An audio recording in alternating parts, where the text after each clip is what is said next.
আগামী জুলাই মাসে দুর্গাপুরে হতে চলেছে ন্যাশনাল গোল্ডেন আইকন নামক শীর্ষক জাতীয় স্তরের সৌন্দর্য প্রতিযোগিতা।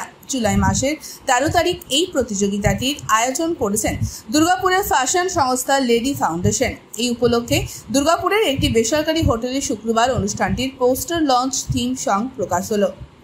পোস্টারটি লঞ্চ করলেন লেডি ফাউন্ডেশনের কর্ণধার তথা ন্যাশনাল গোল্ডেন আইকন ফ্যাশন প্রতিযোগিতার মূল আয়োজক ডক্টর পারমী গোস্বামী। তিনি জানান, তিনি যেমন নিজে জাতীয় এবং আন্তর্জাতিক স্তরে একাধিক সৌন্দর্য প্রতিযোগিতার খেতাব জয় করেছেন, ঠিক পাশাপাশি তার প্রশিক্ষণে বেশ কিছু ছাত্রছাত্রীও জাতীয় এবং আন্তর্জাতিক স্তরে সুপ্রতিষ্ঠিত হয়েছে। তাই দুর্গাপুরের বুকে এই প্রথমবার একজন আয়োজক হিসেবে তিনি এই সৌন্দর্য প্রতিযোগিতার অনুষ্ঠানের আয়োজন করেছেন। এখনো পর্যন্ত 105 জন বিভিন্ন ক্যাটাগরিতে এই প্রতিযোগিতায় অংশগ্রহণ করবে। শুধুমাত্র বাংলা নয়, সুদূর মুম্বাই, গুজরাট এবং দিল্লি তথা বিভিন্ন রাজ্যের থেকে প্রতিযোগিতায় অংশগ্রহণ করবেন বহু মানুষ। মূলত 7টি বিভাগে এই প্রতিযোগিতা হবে।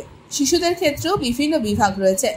অনুষ্ঠানের মূল আকর্ষণ বিচারক তথা অতিথির আসনে থাকবেন টলিউডের খ্যাতনামা অভিনেত্রী দেবলীনা দত্ত ও অভিনেতা জন Bhattacharya.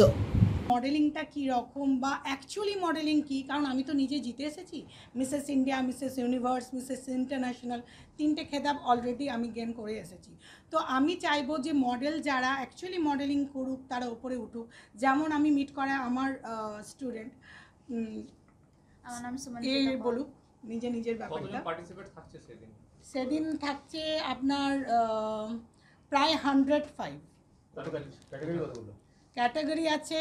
Miss, Mrs, plus size, Mister, kids, তার মধ্যে প্রিটিন, টিন, এতগুলো। না, দুর্গাপুরের বাইরের সবাই। হ্যাঁ, অল ইন্ডিয়া বেসিসে। কোন স্টেট থেকে আসছে? আমার মুম্বাই থেকেও আসছে, দিল্লি থেকেও আসছে, আমার চন্দননগর থেকেও আসছে, আবার আসাম থেকেও আসছে, মানে নানান জায়গা থেকে লোক আসছে। এবারে যতটা আসছে আমি সেভাবে তাদের সঙ্গে কাজ করবো। হ্যাঁ, প্রাইজ অনেক কিছু আছে, কিন্তু সেটা আমি এখন গোপন রাখছি। আপনারা সবাই তো নিশ্চয়ই 13 জুলাই আসবেন, দেখতে পাবেন। Bureau report, NN news. আরও খবরের আপডেট পেতে সাবস্ক্রাইব করুন আমাদের ইউটিউব চ্যানেলটি আর বেল আইকনে ক্লিক করুন নোটিফিকেশনস পেতে।